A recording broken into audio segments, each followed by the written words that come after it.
Hello, welcome to the Bear Oracle. My name is Raleigh, and today in Terra Symbolism, we're going to look at ships, boats, and anything that floats.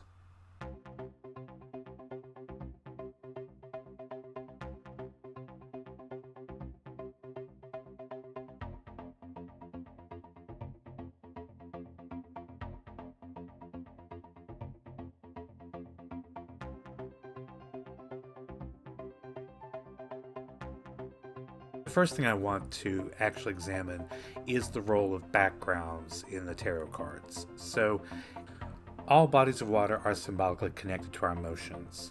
Rivers flow to seas, seas form oceans, and you can symbolically link those to our own deep emotional selves, and ships can be therefore seen as exploring at least the surface of those emotions. You will find that the majority of these boats and ships we're talking about are actually small figures that take place in the background of the cards. And so, therefore, just like life, they serve as background symbols.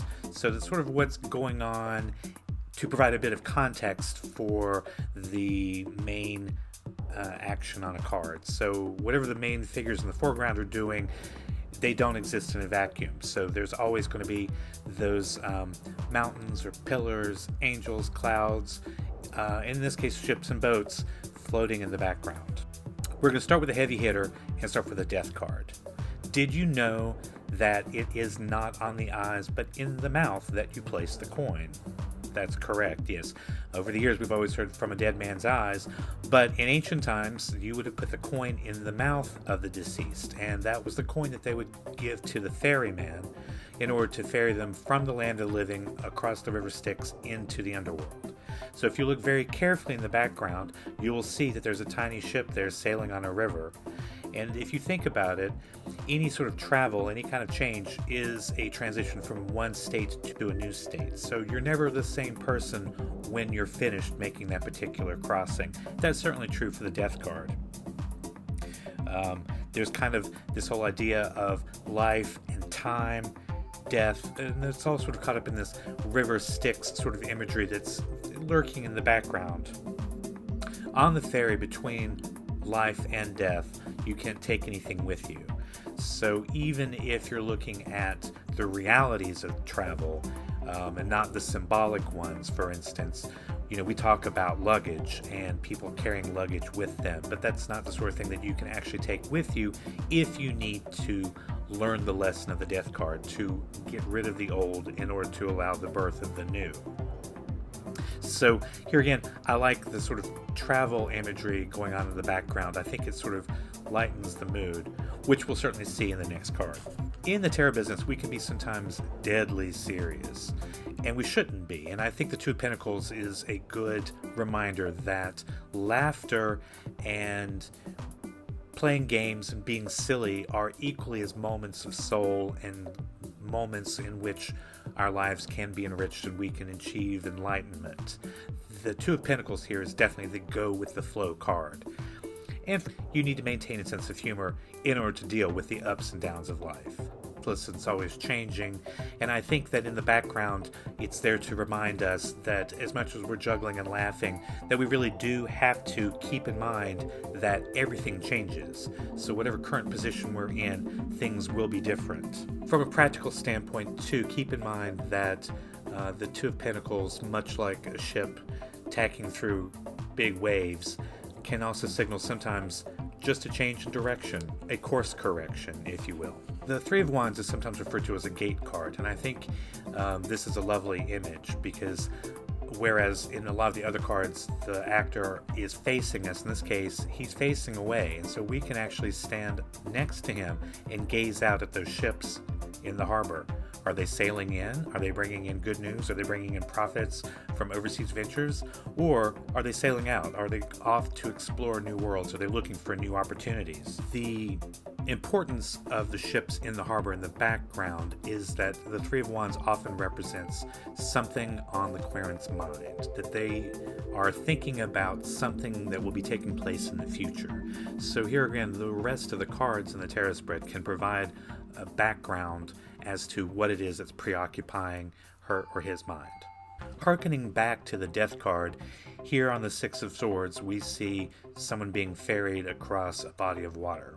And in this case, the boat is actually very central. It is what is holding all the main characters. And as they travel from one place to another, the swords on the boat remind us that no matter where you go, there you are. You take your troubles with you, even though this particular card is often associated with leaving troubles behind, going into a place of calmness and tranquility.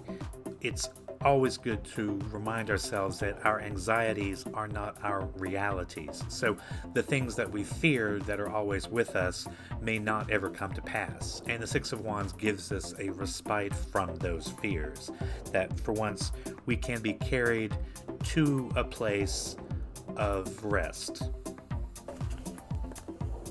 And lastly, we're going to take a look at our good friend, the King of Cups. And he is like the master of a ship, someone who's very much in command of his emotions.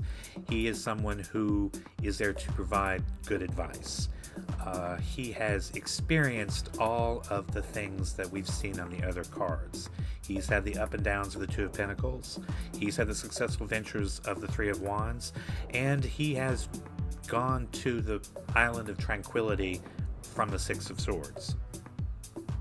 He represents how we need to not only intellectually understand our past and our past traumas, but we also need to feel them again. We need to emotionally go through and do the work to understand what pains we have had in order to come out on the other side, like the Death card, and therefore be someone who can be empathetic and emotionally stable, and therefore of aid and comfort to other people when they are facing the same problems that we've already experienced in the past.